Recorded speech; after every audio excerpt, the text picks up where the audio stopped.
ಎಲ್ರಿಗೂ ನಮಸ್ಕಾರ.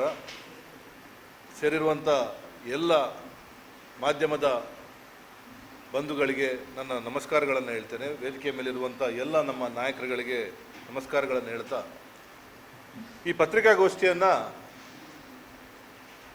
ನಡೆಸುವ ಉದ್ದೇಶ ಸರ್ಕಾರದ ವಿರುದ್ಧ ಸುಳ್ಳು ಆರೋಪಗಳನ್ನು ಮಾಡುವಂಥ ಒಂದು ಹೊಸ ಚಾಳಿಗೆ ದಕ್ಷಿಣ ಕನ್ನಡ ಜಿಲ್ಲೆಯ ಎಲ್ಲ ಶಾಸಕರುಗಳು, ವಿಶೇಷವಾಗಿ ಬೆಳ್ತಂಗಡಿ ಶಾಸಕರು ಮಾಡ್ತಾ ಬರ್ತಿದ್ದಾರೆ. ಸರ್ಕಾರದ ಮೇಲೆ ಇಲ್ಲ ಸಲ್ಲದ ಆರೋಪಗಳನ್ನು ಮಾಡಿ ಸುಳ್ಳನ್ನು ಜನರ ಮಧ್ಯದಲ್ಲಿ ತರುವಂಥ ಕೆಲಸವನ್ನು ಮಾಡ್ತಿದ್ದಾರೆ. ಈಗಾಗಲೇ ಪುತ್ತೂರಿನಲ್ಲಿ ಸುಳ್ಳನ್ನು ಹೇಗೆ ಬಿತ್ತರಿಸ್ತಿದ್ದಾರೆ ಎನ್ನುವ ಅಭಿಯಾನವನ್ನು ಈಗಾಗಲೇ ನಾವು ಪ್ರಾರಂಭ ಮಾಡಿದ್ದೇವೆ. ವಿಶೇಷವಾಗಿ ಮೊನ್ನೆ ಕಲ್ಲೇರಿ ಭಾಗದಲ್ಲಿ ನಡೆದಂಥ ಒಂದು ಪ್ರತಿಭಟನಾ ಸಭೆಯಲ್ಲಿ ಶಾಸಕರು ಹೇಳಿದಂಥ ಕೆಲವು ಆರೋಪಗಳ ವಿಚಾರದಲ್ಲಿ ಪತ್ರಿಕಾಗೋಷ್ಠಿ. ಪ್ರಪ್ರಥಮವಾಗಿ ನಾನು ಬೆಳ್ತಂಗಡಿಯ ಶಾಸಕರು ಹರೀಶ್ ಪೂಂಜಾರ್ ಅವರಿಗೆ ಅಭಿನಂದನೆಯನ್ನು ತಿಳಿಸಲಿಕ್ಕೆ ಬಯಸ್ತೇನೆ. ಅವರು 2ನೇ ಬಾರಿ ಶಾಸಕರಾಗಿ ಆಯ್ಕೆಯಾಗಿ 2 ವರ್ಷ ಆಯಿತು. ಸರ್ಕಾರ ಬಂದು 2 ವರ್ಷ ಆಯಿತು. ಪ್ರಪ್ರಥಮ ಬಾರಿಗೆ ಶಾಸಕರು ಜನರ ಸಂಕಷ್ಟಕ್ಕೆ ಬೀದಿಗಿಳಿದು ಪ್ರತಿಭಟನೆಯನ್ನು ಮಾಡಿದ್ದಾರೆ. ಇದಕ್ಕೆ ನಾನು ತುಂಬು ಹೃದಯದ ಅಭಿನಂದನೆಯನ್ನು ಪ್ರಪ್ರಥಮವಾಗಿ ಹೇಳಲಿಕ್ಕೆ ಇಷ್ಟಪಡ್ತೇನೆ. 2 ವರ್ಷದಲ್ಲಿ ಶಾಸಕರ ಸಾಧನೆ ಏನು? ಲವ್ ಜಿಹಾದ್ನ ಬಗ್ಗೆ ದೊಡ್ಡ ದೊಡ್ಡ ಪುಂಖಾನುಪುಂಖ ಭಾಷಣ, ಸಚಿವರ ಹೆಂಡತಿ ರಿವರ್ಸ್ ಜಿಹಾದ್ ಮಾಡಿದಾರ, ಅವರ ಧರ್ಮ ಯಾವುದು, ಅವರ ಜಾತಿ ಯಾವುದು, ಅದ್ರ ಬಗ್ಗೆ ಮಾತಾಡೋದು, ಯಾರು ಎಷ್ಟು ಮಕ್ಕಳನ್ನು ಹುಟ್ಟಿಸ್ಬೇಕು ಅದರ ಬಗ್ಗೆ ದೊಡ್ಡ ವ್ಯಾಖ್ಯಾನವನ್ನು ಮಾಡೋದು, ಅನ್ಯ ಧರ್ಮೀಯರನ್ನು ಹೀಯಾಳಿಸೋದು, ಪೊಲೀಸ್ ಅಧಿಕಾರಿಗಳಿಗೆ ನಿಂದನೆ, ಲೋಫರು, ಮತ್ತೊಂದು ಇನ್ನೊಂದು ಅಸಂವಿಧಾನಿಕ ಪದಗಳನ್ನು ಸಾರ್ವಜನಿಕ ಬದುಕಲ್ಲಿ ಬಳಸುವಂಥದ್ದು, ಅರಣ್ಯ ಅಧಿಕಾರಿಗಳ ಜೊತೆ ಕುಸ್ತಿ, ಜಿದ್ದಾಜಿದ್ದಿ ಫೈಟ್ಗಳು, ಸ್ಟೇಷನ್ನ ಒಳಗೆ ನುಗ್ಗಿ ದಾಂಧಲೆ, ಕೋರ್ಟು, ಬೇಯ್ಲು, ಕೇಸು, ಇದೆಲ್ಲದರ ನಡುವೆ ಜನಪ್ರತಿನಿಧಿ ನ್ಯಾಯಾಲಯದಲ್ಲಿ ಬಹುಶಃ ಶಾಸಕರು ಒಬ್ಬರು ವಕೀಲರಿಗೆ ಟೆಂಟ್ ಹಾಕಿ ಕೂರಿಸ್ಬೋದು, ಅಷ್ಟು ಕೇಸು ಜನಪ್ರತಿನಿಧಿ ನ್ಯಾಯಾಲಯದಲ್ಲಿ ಇದೆ. ಬೆಳ್ತಂಗಡಿ ಪೊಲೀಸ್ ಠಾಣೆಯಲ್ಲಿ 2 ಕೇಸು, ಧರ್ಮಸ್ಥಳ ಪೊಲೀಸ್ ಠಾಣೆಯಲ್ಲಿ 2 ಕೇಸು, ಉಪ್ಪಿನಂಗಡಿ ಪೊಲೀಸ್ ಠಾಣೆಯಲ್ಲಿ ಮೊನ್ನೆ ಹೊಸದೊಂದು ಕೇಸ್ ಓಪನ್ ಆಗಿದೆ, ಬಂಟ್ವಾಳ ಬಜ್ಪೆ, ಈ ರೀತಿ ಹಲವಾರು ಸ್ಟೇಷನ್ಗಳಲ್ಲಿ ಕೇಸ್ ಮಾಡಿರುವಂಥ ದೊಡ್ಡ ಸಾಧನೆಯಲ್ಲಿ ಈ 2 ವರ್ಷ ಶಾಸಕರು ಕಳೆದರು. ಪ್ರಪ್ರಥಮ ಬಾರಿಗೆ ರಸ್ತೆ ವಿಚಾರದಲ್ಲಿ ಬೀದಿಗೆ ಬಂದಿದ್ದಾರೆ. ನಿಮಗೆ ಅಭಿನಂದನೆಯನ್ನು ಸಲ್ಲಿಸ್ತೇನೆ. ಇದು ಒಂದು ಜವಾಬ್ದಾರಿಯುತವಾದ ವಿರೋಧ ಪಕ್ಷದಲ್ಲಿ ತಾವು ಮಾಡಬೇಕಾಗಿರೋ ಕೆಲಸ ನೀವು ಮಾಡ್ತಿದ್ದೀರಿ. ಇದಕ್ಕೆ ನಮ್ಮ ಸ್ವಾಗತ ಇದೆ ಅಂತ ಹೇಳಲಿಕ್ಕೆ ಇಷ್ಟಪಡ್ತಾ ಇದ್ದೇನೆ. ಶಾಸಕರೇ, ಸರ್ಕಾರ ಅನುದಾನ ಕೊಡ್ತಿಲ್ಲ ಅಂತ ನೀವು ನಿರಂತರವಾಗಿ ಬೊಗಳೆ ಭಾಷಣವನ್ನು ಬಿಡ್ತಾ ಇದ್ದೀರಿ. ಜನರನ್ನು ಮಂಕು ಒಂದು ದಾರಿಗೆ ದೂಡುವಂಥ ಕೆಲಸವನ್ನು ನೀವು ಮಾಡ್ತಾ ಇದ್ದೀರಿ. 2024ನೇ ಇಸ್ವಿಯಲ್ಲಿ ಮಳೆ ಬಂತು. ಮಳೆಯಲ್ಲಿ ಸಾಕಷ್ಟು ಹಾನಿ ಬೆಳ್ತಂಗಡಿ ತಾಲೂಕಿಗೆ ಆಯಿತು. ಎಲ್ಲ ಕಡೆ ನಾವು ಹೋದ್ವಿ. ನೀವು ಮಾತ್ರ ನಾಪತ್ತೆಯಾಗಿರಿ. ನೀವು ಬೆಂಗಳೂರಿನಲ್ಲಿ ನಿಮ್ಮ ಜಾಥಾದಲ್ಲಿ, ಮೈಸೂರು ಚಲೋ ಜಾಥಾದಲ್ಲಿ ನೀವು ಭಾಗಿಯಾಗಿದ್ರಿ. ಇಲ್ಲಿಯ ಕಡೆ ನೀವು ಬರಲಿಲ್ಲ. ಆದರೂ ಕೂಡ ನಾವು ನಮ್ಮ ಉಸ್ತುವಾರಿ ಸಚಿವರನ್ನು ಕರೆದುಕೊಂಡು ಕೆಲವು ಜಾಗಗಳಿಗೆ ನಮ್ಮ ಪಕ್ಷದ ನಾಯಕರುಗಳೆಲ್ಲ ಕರ್ಕೊಂಡ್ಬಂದರು, DC ಅವ್ರನ್ನ ಕರ್ಕೊಂಡ್ಬಂದರು. ಇದೆಲ್ಲ ಆಗುವಾಗ ಕಳೆದ ಮಳೆ ಹಾನಿಗೆ 70 ಕೋಟಿ ರೂಪಾಯಿಯಷ್ಟು ಅನುದಾನವನ್ನು ಮಳೆ ಹಾನಿಗೆ ರಾಜ್ಯ ಸರ್ಕಾರ ಕೊಡ್ತು. ದಕ್ಷಿಣ ಕನ್ನಡ ಜಿಲ್ಲೆಗೆ 70 ಕೋಟಿ. ಅದರ ದಾಖಲೆಗಳನ್ನು ನಿಮಗೆ ಕೊಟ್ಟಿದ್ದೇನೆ. ಎಲ್ಲ ಪತ್ರಕರ್ತರ ಮಿತ್ರರಿಗೂ ಕೂಡ ಅದರ ದಾಖಲೆಗಳನ್ನು ಕೊಟ್ಟಿದ್ದೇನೆ. 70 ಕೋಟಿ ರೂಪಾಯಿ ಅನುದಾನವನ್ನು ಬಿಡುಗಡೆ ಮಾಡಿದ್ದಾರೆ. ಎಲ್ಲ ಜಿಲ್ಲೆಯಲ್ಲಿ ಎಲ್ಲೆಲ್ಲಿ ಮಳೆ ಹಾನಿಯಾಗಿದೆ ಎಲ್ಲ ಕಡೆ ಕೊಟ್ಟಿದ್ದಾರೆ. ಆದರೆ ನಿಮಗೆ ಹೇಳಲಿಕ್ಕೆ ಇಷ್ಟಪಡ್ತಾ ಇದ್ದೇನೆ, ಇವತ್ತಿಗೂ ಕೂಡ ಶಾಸಕರು ಇದು ಯಾವುದಕ್ಕೂ ಕ್ರಿಯಾಯೋಜನೆಯನ್ನು ಮಾಡಿಲ್ಲ. 1 ವರ್ಷ ಕಳೆದರೂ ಕೂಡ ಈ ಬೆಳ್ತಂಗಡಿಗೆ ಬಂದಂಥ 10 ಕೋಟಿ ರೂಪಾಯಿಗೆ ಕ್ರಿಯಾಯೋಜನೆಯನ್ನು ಮಾಡಿಲ್ಲ. ಅದರ ಪರಿಣಾಮವಾಗಿ ಇವತ್ತು ನಮ್ಮ ಮೊದಲೇ ಪಡಂಗಡಿ ರಸ್ತೆ ಅಲ್ಲಿ ಸಂಕ ಬಿದ್ದಿದೆ. ಮೊನ್ನೆ ಮಳೆಗೆ ಇನ್ನೊಂದು ಸಂಕ ಕೂಡ ಬಿದ್ದಿದೆ. ಅಲ್ಲಿಗೆ ಬಂದು ನೋಡುವಂಥ ಪರಿಜ್ಞಾನವೂ ಇಲ್ಲ. ಅದು ಯಾವುದೋ ಒಂದು ಕಾಂಗ್ರೆಸ್ ಪ್ರಾಬಲ್ಯ ಇರೋ ಕ್ಷೇತ್ರಕ್ಕೆ ಬರುತ್ತೆ ಅಂತ ಅಲ್ಲಿ ನೀವು ತಡೆಯನ್ನು ಒಡ್ಡಿದ್ದೀರಿ. ಅತ್ರಿ ಜಾಲ್ ಕೊಕ್ರಾಡಿ ರಸ್ತೆಯಲ್ಲಿ ಪಾಪ ನಿಮ್ಮ ಕಾರ್ಯಕರ್ತರನ್ನು ನೋಡಿದ್ರೆ ನಮಗೆ ಬೇಜಾರಾಗುತ್ತೆ. ಅವರು ಆ ಅಡಿಕೆ ತಲಕೆಗಳನ್ನು ಹಾಕಿ ಅಲ್ಲಿ ಬ್ರಿಡ್ಜನ್ನು ಮಾಡಿದ್ದಾರೆ. ನೀವು ಬಂದಿರೋ ಅನುದಾನಕ್ಕೆ ಇನ್ನೂ ಕ್ರಿಯಾಯೋಜನೆಯನ್ನು ಮಾಡಿಲ್ಲ. ಈ ರೀತಿ ಹಲವು ಕಡೆ ಎಲ್ಲಿ ಕಳೆದ ವರ್ಷ ಹಾನಿಗೂ ಈಡಾಗಿದೆ ಎಲ್ಲೂ ಕೂಡ ಅನುದಾನವನ್ನು ಮಾಡಿಲ್ಲ. ಬದಲಾಗಿ ಪುತ್ತೂರು, ಸುಳ್ಯ ಈ ಭಾಗದಲ್ಲೆಲ್ಲ ಅನುದಾನವನ್ನು ಮಂಜೂರು ಮಾಡಿ ಇವತ್ತು ಹೊಸ ಕ್ರಿಯಾ ಯೋಜನೆಗೆ ಹೆಚ್ಚುವರಿ ಹಣಕ್ಕೆ ಅವರು ಬೇಡಿಕೆಯನ್ನು ಇಟ್ಟಿದ್ದಾರೆ. ರಾಜ್ಯ ಸರ್ಕಾರ ಹೆಚ್ಚುವರಿ ಹಣ ಕೂಡ ಬಿಡುಗಡೆ ಮಾಡಿದೆ, ಅದಕ್ಕೂ ಕೂಡ ನೀವು ಕ್ರಿಯಾ ಯೋಜನೆಯನ್ನು ಕೊಟ್ಟಿಲ್ಲ. ಪುತ್ತೂರು, ಸುಳ್ಯಗೆ 10 ಕೋಟಿಯ ಮೇಲೆ ಇನ್ನೊಂದು 10 ಕೋಟಿ 20 ಕೋಟಿ ರೂಪಾಯಿ ಒಂದೊಂದು ತಾಲೂಕಿಗೆ ಬರುವಂಥ ಪರಿಸ್ಥಿತಿ ನಿರ್ಮಾಣ ಆಗಿದೆ. ನೀವು ಯಾಕೆ ಇದರಿಂದ ಹೋಗಿಲ್ಲ ಅನ್ನೋ ವಿಚಾರವನ್ನು ತಮ್ಮಲ್ಲಿ ನಾನು ಕೇಳಲಿಕ್ಕೆ ಇಷ್ಟಪಡ್ತಾ ಇದ್ದೇನೆ. ರಾಜ್ಯದ ಇನ್ನೊಂದಷ್ಟು ನಮ್ಮ ಬೆಳ್ತಂಗಡಿಯ ರಸ್ತೆಗಳು, ಪುರಿಯ ಕುಕ್ಕೇಡಿ ರಸ್ತೆ ಜನರು ಹೋಗಲಿಕ್ಕೆ ಸಾಧ್ಯನೇ ಇಲ್ಲದೆ ಇರುವಂಥ ರಸ್ತೆ. ಆಟೋ ರಿಕ್ಷಾದವರು ಬಹಿಷ್ಕಾರ ಹಾಕುವ ಪರಿಸ್ಥಿತಿಗೆ ಬಂದರು. ಅಲ್ಲಿ ದ್ವಿಚಕ್ರ ವಾಹನದವರು ಬಿದ್ದು ಆಕ್ಸಿಡೆಂಟ್ ಆಗಿ ಫ್ರ್ಯಾಕ್ಚರ್ ಆಗುವ ಪರಿಸ್ಥಿತಿ ಕೂಡ ಬಂತು. ನಾವು ಅಧಿಕಾರಿಗಳನ್ನು ಕಳಿಸಿದ್ರೆ ನೀವು ಹೇಳ್ತೀರಾ ಅಲ್ಲಿ ನಾವು ಬೇರೆ ಒಂದು ಯೋಜನೆಯಲ್ಲಿ ಅನುದಾನವನ್ನು ಇಟ್ಟಿದ್ದೇನೆ, ದಯಮಾಡಿ ನೀವು ಅದಕ್ಕೆ ಬರಬಾರ್ದು ಅಂತ ಅಧಿಕಾರಿಗಳಿಗೆ ಹೇಳ್ತೀರಾ. ಇದನ್ನು ನಾನು ಗಾಳಿಯಲ್ಲಿ ಹೇಳ್ತಾ ಇಲ್ಲ, ಅದಕ್ಕೂ ಕೂಡ ದಾಖಲೆ ಇದೆ. ಅಧಿಕಾರಿಗಳು ಹೇಳಿರುವಂಥ ಒಂದು ವಿಚಾರ, ಸದರಿ ಪುಂಜಲ್ಕಟ್ಟೆ ಪುರಿಯ ರಸ್ತೆ, ಸದರಿ ರಸ್ತೆಯನ್ನು ಮಾನ್ಯ ಶಾಸಕರು ಬೆಳ್ತಂಗಡಿ ತಾಲೂಕು ಇವರು ಈಗಾಗಲೇ ಬೇರೊಂದು ಇಲಾಖೆಯ ಮುಖೇನ ಅಭಿವೃದ್ಧಿಪಡಿಸಲು ಪ್ರಾರಂಭಿಸಲಾಗಿದ್ದು ಸದರಿ ರಸ್ತೆಯನ್ನು ಕೈಬಿಡಲಾಗಿದೆ. ಇದು ಯಾವಾಗ ಕೊಟ್ಟಿರೋ ಆಶ್ವಾಸನೆ ಅಂತ ಹೇಳಿದ್ರೆ, ಚುನಾವಣೆ ಮುಂಚೆ ನೀವೆಲ್ಲ ಗಮನಿಸ್ತಿರ್ಬೋದು. ಕೆಲವು ಕಡೆ ಈ ಫೇಕ್ ಬ್ಯಾನರ್ಗಳನ್ನು ಹಾಕೋದು, ಕೆಲವು ಕಡೆ ತೆಂಗಿನಕಾಯಿ ಹೊಡೆಯುವಂಥದ್ದು, ಕೆಲವು ಕಡೆ ಗುಜರಿ ಲಾರಿಗಳನ್ನು, ಗುಜರಿ ಟಿಪ್ಪರ್ಗಳನ್ನು ತಗೊಂಬಂದು ಅಲ್ಲಿ ನಿಲ್ಲಿಸಿ ಒಂದು ಜನರಿಗೆ ಮಂಕು ಬೂದಿ ಹರಚುವಂಥ ಕೆಲಸವನ್ನು ನೀವು ಮಾಡಿದ್ರಿ. ಆ ಭಾಗವಾಗಿ ಕೆಲವು ರಸ್ತೆಗಳಿಗೆ ಇವತ್ತವರೆಗೂ ಕೂಡ ನೀವು ಯಾವುದೇ ಕೆಲಸವನ್ನು ಮಾಡಲಿಕ್ಕೆ ಬಿಡಲಿಲ್ಲ. ಅದಕ್ಕೆ ದಾಖಲೆಗಳನ್ನು ಕೂಡ ನಾವಿಲ್ಲಿ ನಿಮಗೆ ತೋರಿಸ್ತಾ ಇದ್ದೇವೆ. ಅದಾದ ನಂತರ ಅಲ್ಪಸಂಖ್ಯಾತರ ಇಲಾಖೆ ಅಡಿಯಲ್ಲಿ ಈಗಾಗಲೇ ರಾಜ್ಯದ 224 ವಿಧಾನಸಭಾ ಕ್ಷೇತ್ರಕ್ಕೂ ಕೂಡ 3 ಕೋಟಿಯಿಂದ 5 ಕೋಟಿ ರೂಪಾಯಿ, ಕೆಲವು ಕಡೆ 5 ಕೋಟಿ ಕೊಟ್ಟಿದ್ದಾರೆ, ಜನಸಂಖ್ಯೆ ಜಾಸ್ತಿ ಇರುವ ಕೆಲವು ಕ್ಷೇತ್ರಕ್ಕೆ ಕೆಲವು ಕಡೆ 3 ಕೋಟಿ ರೂಪಾಯಿಯನ್ನು ಕೊಟ್ಟಿದ್ದಾರೆ. ಬೆಳ್ತಂಗಡಿಗೆ 3 ಕೋಟಿಯ ಅನುದಾನವನ್ನು ಈಗಾಗಲೇ ಕಳೆದ ವರ್ಷ ಬಿಡುಗಡೆ ಮಾಡಿದ್ದಾರೆ. ಈ ವರ್ಷದ ಕತೆ ಹೇಳ್ತಾ ಇಲ್ಲ ನಾನು, ಕಳೆದ ವರ್ಷದ ಕತೆ ಹೇಳ್ತಿರೋದು. 3 ಕೋಟಿಯನ್ನು ಬಿಡುಗಡೆ ಮಾಡಿದ್ದಾರೆ. ಅದಕ್ಕೂ ಕೂಡ ನಿಮಗೆ ದಾಖಲೆಯನ್ನು ಕೊಟ್ಟಿದ್ದೇನೆ. ಆ ದಾಖಲೆಯಲ್ಲಿ ಬೆಳ್ತಂಗಡಿ ಪಟ್ಟಣ ಪಂಚಾಯತ್ ವ್ಯಾಪ್ತಿಯಲ್ಲಿ 2 ಕೋಟಿಯ ಕೆಲಸಗಳನ್ನು ಮಾಡಬೇಕು, ಗ್ರಾಮೀಣ ಭಾಗದಲ್ಲಿ 1 ಕೋಟಿಯ ಕೆಲಸಗಳನ್ನು ಮಾಡಬೇಕು. ಇದು ಕೂಡ ಇವತ್ತವರೆಗೂ ನೀವು ಯಾವುದೇ ರೀತಿಯ ಕೆಲಸವನ್ನು ಮಾಡದೆ ಜನರಿಗೆ ಮೋಸವನ್ನು ಮಾಡ್ತಿದ್ದೀರ. ಯಾವ ದುಡ್ಡನ್ನು ರಾಜ್ಯ ಸರ್ಕಾರ ಕೊಡ್ತಿದೆ ಆ ಯಾವ ದುಡ್ಡನ್ನು ನೀವು ಬಳಕೆ ಮಾಡದೆ ಜನರಿಗೆ ರಾಜ್ಯ ಸರ್ಕಾರದ ಮೇಲೆ ಒಂದು ಕೆಟ್ಟ ಅಭಿಪ್ರಾಯವನ್ನು ಬರುವ ರೀತಿಯಲ್ಲಿ ನೀವು ಮಾತಾಡ್ತಿದ್ದೀರಾ. ಈಗಾಗಲೇ ಪಟ್ಟಿಗಳು ಬರ್ತಾ ಇದೆ. ಬಹುಶಃ ಪಟ್ಟಣ ಪಂಚಾಯತ್ ವ್ಯಾಪ್ತಿಗೆ ಬಂದಾಗ ನೀವು ಪಟ್ಟಣ ಪಂಚಾಯತ್ನ ಎಲ್ಲ ಸದಸ್ಯರನ್ನ ಇದಕ್ಕೆ ನೀವು ಅವ್ರನ್ನ ಕಾನ್ಫಿಡೆನ್ಸ್ಗೆ ತಗೋಬೇಕಾಗ್ತದೆ. ಒಬ್ಬ ಹಿರಿಯ ಸದಸ್ಯ ಜಗದೀಶ್ ರವರು ಒಬ್ಬ ಹಿರಿಯ ಸದಸ್ಯ ಸಾಕಷ್ಟು ಕೆಲಸಗಳನ್ನು ಮಾಡ್ತಾರೆ. ಪಟ್ಟಣ ಪಂಚಾಯತಲ್ಲಿ ಪಕ್ಷ ಭೇದವನ್ನು ಮರೆತು ಯಾರಿಗೇ ಸಮಸ್ಯೆ ಆದರೂ ಜಗದೀಶ್ ರವರಲ್ಲಿ ಧಾವಿಸಿ ಕೆಲಸ ಮಾಡುವಂಥ ಒಬ್ಬ ಜನಪ್ರತಿನಿಧಿ. ಅವರು ಒಂದು ರಸ್ತೆಗೆ ಕೇಳಿದಾಗ ನೀವು ಸ್ವಯಂ ನೀವು ಪಟ್ಟಣ ಪಂಚಾಯತ್ ಸಭೆಗೆ ಬಂದು ನೀವು ಇಲ್ಲ ಕೊಡ್ಲಿಕ್ಕೆ ಆಗಲ್ಲ ಅಂತ ನೀವು ಹೇಳ್ತೀರಿ. ಇದು ತಪ್ಪು. ದಯಮಾಡಿ ಇದು ರಾಜ್ಯ ಸರ್ಕಾರ ಕೊಟ್ಟಿರುವಂಥ ಒಂದು ಅನುದಾನ ಆಗಿರೋದ್ರಿಂದ ದಯಮಾಡಿ ನಾನು ನಿಮ್ಮಲ್ಲಿ ಕಳಕಳಿಯ ವಿನಂತಿಯನ್ನು ಮಾಡ್ತಿದ್ದೇನೆ. ನಮ್ಮ ಸದಸ್ಯರುಗಳು ಕೇಳಿದಂಥ ರಸ್ತೆಗೂ ಕೂಡ ನೀವು ಅನುದಾನವನ್ನು ಇಡಬೇಕಾಗುತ್ತೆ. ಮುಂದಿನ ದಿನಗಳಲ್ಲಿ ಅಧಿಕಾರ ಶಾಶ್ವತ ಅಲ್ಲ, ಅಧಿಕಾರ ಬದಲಾವಣೆ ಆಗುತ್ತೆ. ನಾವು ಈ ತಾರತಮ್ಯ ಮಾಡಲ್ಲ. ಯಾಕಂದರೆ ಎಲ್ಲಿ ರಸ್ತೆಗಳು ಹಾಳಾಗಿದೆ ಅಲ್ಲಿ ರಸ್ತೆಗೆ ಸರಿಯಾದ ರೀತಿಯಲ್ಲಿ ಅದನ್ನು ರಿಪೇರಿ ಮಾಡುವಂಥ ಕೆಲಸ ನಾವೆಲ್ಲರೂ ಸೇರಿ ಮಾಡಬೇಕಾಗುತ್ತೆ. ಇದರೊಂದಿಗೆ ಈ ರಸ್ತೆಯ ಅನುದಾನವನ್ನು ಯಾವಾಗ ನೀವು ಕೆಲಸ ಪೂರ್ಣ ಮಾಡ್ತೀರಿ ಅನ್ನೋ ಪ್ರಶ್ನೆಯನ್ನು ನಿಮ್ಮನ್ನು ನಾನು ಕೇಳಲಿಕ್ಕೆ ಇಷ್ಟಪಡ್ತಾ ಇದ್ದೇನೆ. ಈಗಾಗಲೇ ಪಟ್ಟಿ ಕೂಡ ತಯಾರು ಮಾಡೋದ್ರಲ್ಲಿ ನೀವು ವಿಳಂಬ ಮಾಡಿದ್ದೀರಾ. ದಯಮಾಡಿ ಇದನ್ನು ನೀವು ಮುಗಿಸಿ. ಇದಾದ ನಂತರ ಈ ಕಾಮಗಾರಿ ಕೂಡ ಸುಳ್ಯ, ಪುತ್ತೂರು, ಬಂಟ್ವಾಳ, ಮಂಗಳೂರು ನಗರ ಈ ಎಲ್ಲ ಕಡೆ ಕಾಮಗಾರಿ ಪೂರ್ಣಗೊಂಡು ಬಿಲ್ಗೆ ಅವರು ಬಿಲ್ಗೆ ಓಡಾಡುವ ಕೆಲಸವನ್ನು ಈಗ ಮಾಡಿದ್ದಾರೆ. ದಯಮಾಡಿ ಈ ಕೆಲಸವನ್ನು ಮಾಡಿ ಅಂತ ತಮ್ಮಲ್ಲಿ ನಾನು ಕೇಳ್ಕೊಳ್ಳೋಕ್ಕೆ ಇಷ್ಟಪಡ್ತಾ ಇದ್ದೇನೆ. ಮತ್ತು ನೀವು ದಿಢೀರಾಗಿ ಇಲ್ಲಿಂದ ಮಾಯ ಆಗ್ತೀರಾ.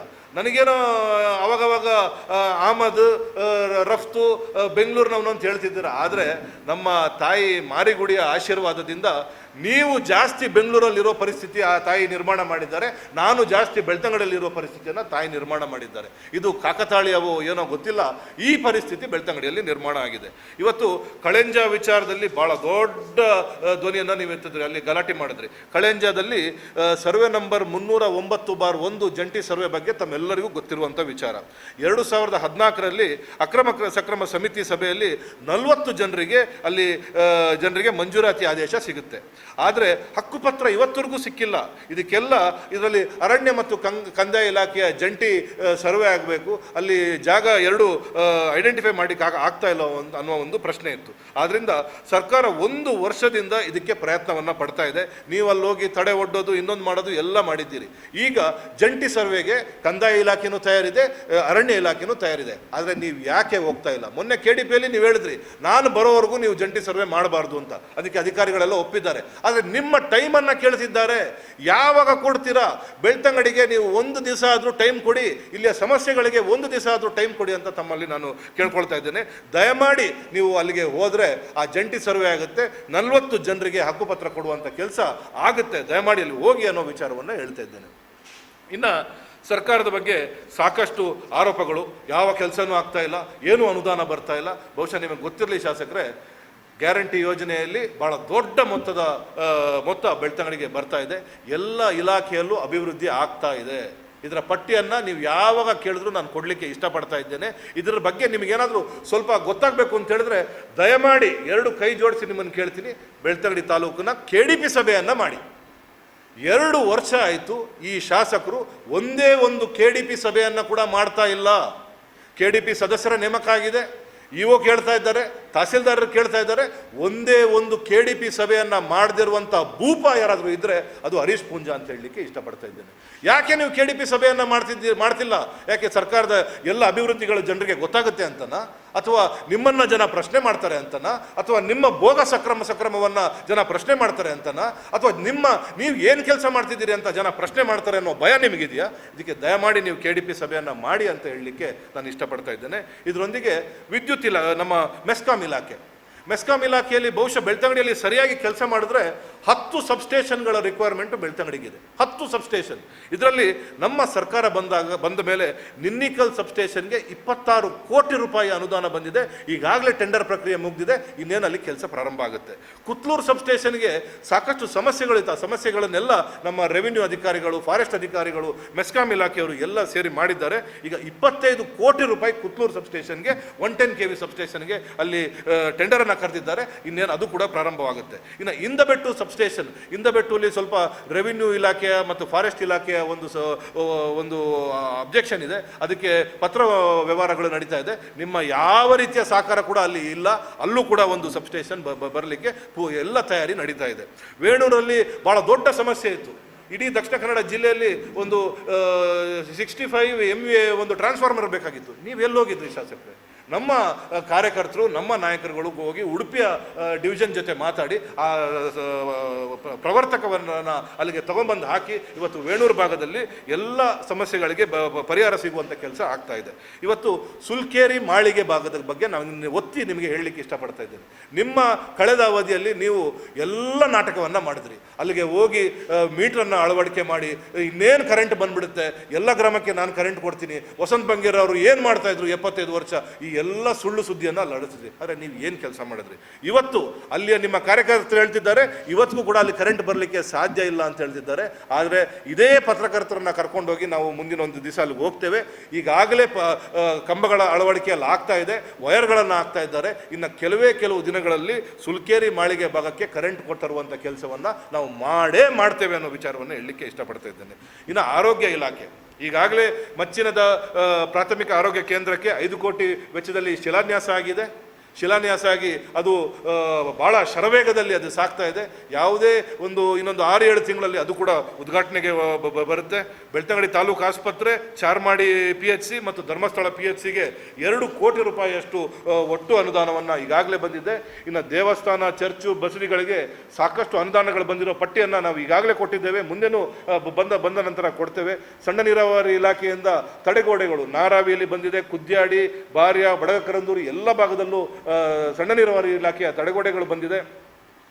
ಇನ್ನು ಪರಿಶಿಷ್ಟ ಜಾತಿ ಕಾಲನಿ ರಸ್ತೆ ನಡ, ಶಿರ್ಲಾಲು, ನಾರಾವಿ, ಕೊಯ್ಯೂರು, ತಣ್ಣೀರು ಪಂಥ ಈಗಾಗಲೇ ಕೆಲಸ ಪೂರ್ಣ ಹಂತದಲ್ಲಿ ಅಲ್ಲೆಲ್ಲ ಸಾಗ್ತಾ ಇದೆ. ಟೆಂಡರ್ ಹಂತದಲ್ಲಿ ಇನ್ನೊಂದಷ್ಟು ಕಾಮಗಾರಿಗಳಿದೆ. ಬೆಳ್ತಂಗಡಿ ನ್ಯಾಯಾಲಯಕ್ಕೆ ಸಾಕಷ್ಟು ನೀವು ಕಥೆಗಳನ್ನು, ಸುಳ್ಳನ್ನು, ಜಾತ್ರೆಗಳನ್ನು, ಯಾತ್ರೆಗಳನ್ನು ಎಲ್ಲ ಮಾಡಿದ್ರಿ. ಆದರೆ ನಿಮ್ಮ ಕೈಲಿ ಅದು ಸಾಧ್ಯವಾಗಲಿಲ್ಲ. ಯಾರ ಹತ್ರ ಹೋಗಬೇಕು, ಯಾರ ಹತ್ರ ಮಾತಾಡಬೇಕು, ಯಾರನ್ನ ಭೇಟಿ ಮಾಡಬೇಕು, ನಾವೆಲ್ಲ ಭೇಟಿ ಮಾಡಿ 9 ಕೋಟಿ ರೂಪಾಯಿ ಈಗಾಗಲೇ ಬಿಡುಗಡೆಯನ್ನು ಮಾಡಿದ್ದಾರೆ. ಈಗಾಗಲೇ SC ಮತ್ತು E ಅವರು ಮೊನ್ನೆ ಬಂದು ಅದನ್ನು ವೀಕ್ಷಣೆಯನ್ನು ಮಾಡಿದ್ದಾರೆ.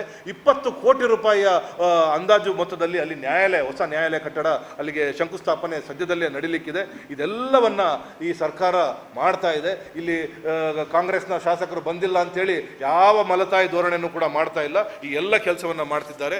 KSRTC ಬೆಳ್ತಂಗಡಿಯಲ್ಲಿ ಬಹಳಷ್ಟು ಗ್ರಾಮೀಣ ಭಾಗಗಳಿರೋದ್ರಿಂದ ಇಲ್ಲಿ ಅತಿ ಹೆಚ್ಚು ಬಸ್ಗಳು ಬೇಕು ಅಂತ ನಾವು ಕೂಡ ಬೇಡಿಕೆಯನ್ನು ಇಟ್ಟಿದ್ದೇವೆ. ಮೊನ್ನೆ ಸಾರಿಗೆ ಸಚಿವರು ಬಂದಾಗ ಕೂಡ ಅವರಲ್ಲೂ ಕೂಡ ಬೇಡಿಕೆಯನ್ನು ಇಟ್ಟಿದ್ದೇವೆ. 8 ವರ್ಷಗಳ ನಂತರ 8,000 ಡ್ರೈವರ್ಗಳ ನೇಮಕಾತಿ ಆಗಿದೆ. ಅದರಲ್ಲಿ ಪುತ್ತೂರು ಡಿವಿಷನ್ಗೆ 326 ಡ್ರೈವರ್ ಕಂಡಕ್ಟರ್ಗಳ ನೇಮಕಾತಿ ಆಗಿದೆ. ವಿಶೇಷವಾಗಿ ಬೆಳ್ತಂಗಡಿಗೆ 100 ಡ್ರೈವರ್ ಕಂಡಕ್ಟರ್ಗಳ ನೇಮಕಾತಿ ಆಗಿದೆ, ಟ್ರೈನಿಂಗ್ನಲ್ಲಿದ್ದಾರೆ. ಇನ್ನು ಬೆಳ್ತಂಗಡಿಗೆ ಹಳ್ಳಿಗೂ ಬಸ್ ಕೊಡುವಂಥ ವ್ಯವಸ್ಥೆಯನ್ನು ಸರ್ಕಾರ ಮಾಡುತ್ತೆ ಅನ್ನೋ ವಿಚಾರವನ್ನು ಭಾಳ ಹೆಮ್ಮೆಯಿಂದ ಹೇಳಲಿಕ್ಕೆ ಇಷ್ಟಪಡ್ತಾ ಇದ್ದೇನೆ. ಮತ್ತು ನಮಗೆ ಅಕ್ರಮ ಸಕ್ರಮ ಆಗಬೇಕು, ಪ್ಲಾಟಿಂಗ್ ಆಗಬೇಕು, ಇನ್ನೊಂದಷ್ಟು ಕಂದಾಯ ಇಲಾಖೆಯ ಸಮಸ್ಯೆಗಳಿಗೆ ಪರಿಹಾರ ಆಗಬೇಕು ಅಂತ ಹೇಳಿದ್ರೆ ಅದಕ್ಕೆ ಸಿಬ್ಬಂದಿಗಳು ಬೇಕಾಗ್ತಾರೆ. ಈಗಾಗಲೇ 1000 VAಗಳನ್ನು ಸರ್ಕಾರ ಅಪಾಯಿಂಟ್ಮೆಂಟನ್ನು ಮಾಡಿದೆ. ಒಂದೇ ₹1 ಲಂಚ ತೆಗೆದುಕೊಳ್ಳದೆ ಈ 1000 VAಗಳನ್ನು ಅಪಾಯಿಂಟ್ ಮಾಡಿದ್ದಾರೆ. ಆ ಎಲ್ಲ VAಗಳಲ್ಲಿ ಬೆಳ್ತಂಗಡಿಗೆ ಒಂದು 13 VAಗಳು ಹೆಚ್ಚುವರಿಯಾಗಿ ಬರಲಿಕ್ಕಿದ್ದಾರೆ. ಎಲ್ಲ ಸಿಬ್ಬಂದಿ ಸಮಸ್ಯೆಯನ್ನು ಬಗೆಹರಿಸಿ ಅಲ್ಲೂ ಕೂಡ ಶರವೇಗದಲ್ಲಿ ಕೆಲಸಗಳು ನಡಲಿಕ್ಕೆ ಪ್ರಾರಂಭ ಆಗುತ್ತೆ ಅನ್ನೋ ವಿಚಾರವನ್ನು ನಾನು ಹೇಳಲಿಕ್ಕೆ ಇಷ್ಟಪಡ್ತಾ ಇದ್ದೇನೆ. ಇನ್ನು ಭಾಳ ಮುಖ್ಯವಾಗಿ ನೀವು ಹೇಳ್ತಾ ಇರುವಂಥ ವಿಚಾರ, ಸರ್ಕಾರ ಅನುದಾನನೇ ಕೊಡ್ತಾ ಇಲ್ಲ, ಅದು ಅನುದಾನನೇ ಕೊಡ್ತಾ ಇಲ್ಲ ಅಂತ ನೀವು ಪದೇ ಹೇಳ್ತಾ ಇದ್ದೀರಾ. ಅದ್ರ ಜೊತೆಗೆ ನೀವು ಇನ್ನೊಂದು ಹೇಳ್ತಾ ಇದ್ದೀರಾ, 1000 ಕೋಟಿ ತಂದಿದ್ದೀನಿ, 2000 ಕೋಟಿ ತಂದಿದ್ದೀನಿ, 3000 ಕೋಟಿ ತಂದಿದ್ದೀನಿ ಅಂತ ನೀವು ಅವಾಗವಾಗ ಹೇಳ್ತಾ ಇರ್ತೀರ. ಬಹುಶಃ ನೀವು ತಂದಿರುವಂಥ ಹಣದ ದೊಡ್ಡ ಭಾಗ ಅದು ಪತ್ರಕ್ಕೆ ಮಾತ್ರ ಸೀಮಿತವಾಗಿದೆ. ನೀವು ತಂದಂಥ ದೊಡ್ಡ ಮೊತ್ತ ಇನ್ನೂ ಕೂಡ ಟೆಂಡರ್ ಆಗಿಲ್ಲ. ನೀವು ಹೇಳಿರುವಂಥ ದೊಡ್ಡ ಮೊತ್ತ ಇನ್ನೂ ಕೂಡ ಬಿಲ್ ಆಗಿಲ್ಲ.